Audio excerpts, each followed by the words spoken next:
Oi, eu sou o Thales, criador do Ninho de Escritores, e hoje eu estou aqui para falar sobre o mapa da narrativa.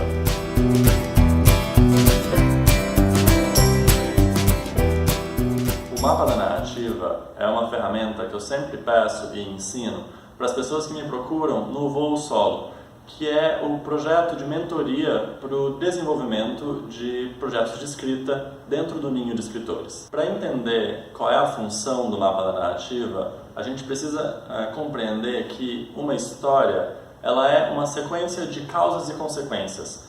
Então, uma coisa acontece porque outra aconteceu antes dela e porque essa coisa aconteceu, outras então acontecerão. É como se a gente jogasse uma pedra no lago e ele produzisse uma série de ondinhas. Em cada ponto do lago que essa onda bater, ela vai gerar novas ondas, que por sua vez vão gerar novas ondas e assim por diante. No caso de uma história, a gente está jogando várias pedras nesse lago e observando como essas pedras ou ações reverberam e impactam outros personagens. Também é importante compreender, para entender o uso do mapa da narrativa, o que é uma cena? E uma cena, basicamente, é algo que acontece ou que se passa no mesmo espaço, no mesmo tempo e com os mesmos personagens. Tem alguma margem para escapar dessa lógica do mesmo espaço, mesmo tempo, mesmos personagens, mas no geral essa é uma boa referência para que a gente construa uma cena. Quando a gente vai desenhar o mapa da narrativa, o que nos importa é escolher uma cena, para ser a primeira que a gente vai trabalhar, e nessa cena, ou sobre essa cena, a gente vai se perguntar o que acontece.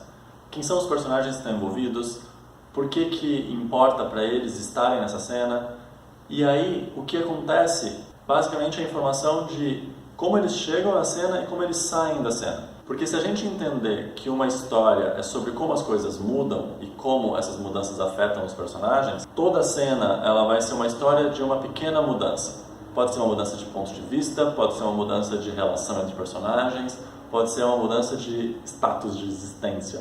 Mas de qualquer forma, alguma coisa vai mudar.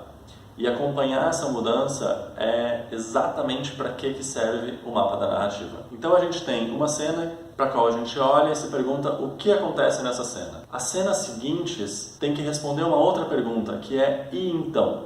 Como consequência do que aconteceu nessa cena que eu criei agora, o que acontece? Digamos que um pai e um filho brigam durante um jantar acerca de algum assunto que já é importante para eles. Essa cena da briga, ela vai produzir outras cenas seguintes, que respondem a esse lugar do e então.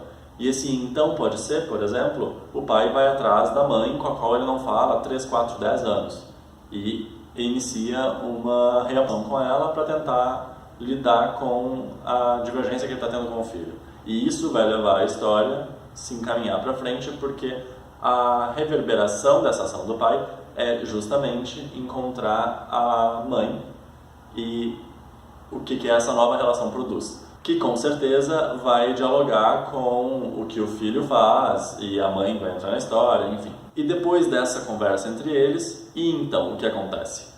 E aí dessa maneira a gente começa a enxergar a cadeia de acontecimentos e com isso eu posso analisar uma história em poucas páginas, uma história muito complexa, sem precisar navegar por 100, 200, 300 páginas, que é o que normalmente aconteceria se eu fosse ler o texto por inteiro, desde o início. Isso para quem vai editar uma história ou para quem vai planejar uma história e está interessado em olhar para o ponto narrativo e não para o ponto literário ou para o ponto da linguagem, é muito útil. Porque se eu tiver que ler 50 páginas para entender o que acontece em 3, 4 cenas, todo o tempo que eu gasto navegando por essas 50 páginas, eu poderia estar utilizando para analisar se a sequência narrativa está funcionando. Então, esse foi o mapa da narrativa. É uma ferramenta que eu gosto muito e eu estou sempre falando sobre ele nos encontros do Ninho e nas mentorias do Voo Solo. Se gostou, curte o vídeo. Se acha que alguém pode gostar, compartilha.